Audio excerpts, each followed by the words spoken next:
नाज़रीन, श्रीनगर में आज जो प्रोटेस्ट निकाला गया है, लोगों का ये कहना है कि पिछले 2-3 दिनों से हमें पावर ही नहीं था, इसी को लेकर अब प्रोटेस्ट निकाला गया है। उन लोगों का क्या कुछ कहना है आपको इस वीडियो में सब कुछ समझ में आ जाएगा। वीडियो को एंड तक जरूर देखना।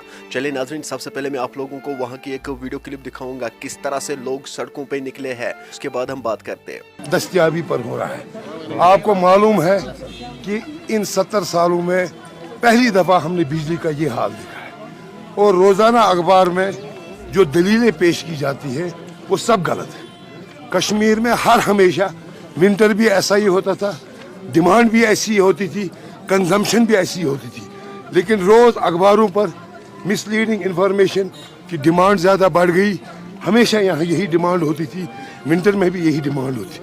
असल बात यह है कि ये एडमिनिस्ट्रेशन कश्मीरियों को सजा देना चाहती है और जिस तरह कि लोगों पर पानी, बिजली और राशन बंद किया जाता है, इसी तरह जम्मू कश्मीर की आवाम पर पानी, बिजली और राशन तंग किया गया है। क्यों? क्योंकि जम्मू कश्मीर के लोग भाजपा की आइडियोलॉजी के साथ इत्तेफाक नहीं करते, वो इस आइडियोलॉजी के खिलाफ है। लिहाजा ये एक सजा के तौर पर जम्मू कश्मीर के लोगों को ये किया जाता है कि न बिजली है, न पानी है, न और सहूलियात है। राशन भी खत्म, बिजली भी खत्म, पानी भी खत्म। आप इसका मुशाहिदा दुनिया के और इलाकों के साथ भी कर सकते हैं जहां ये बुनियादी ज़रूरियात इंसानों को और आम इंसानों को नहीं दी जाती है। इसकी बस यही वजह है।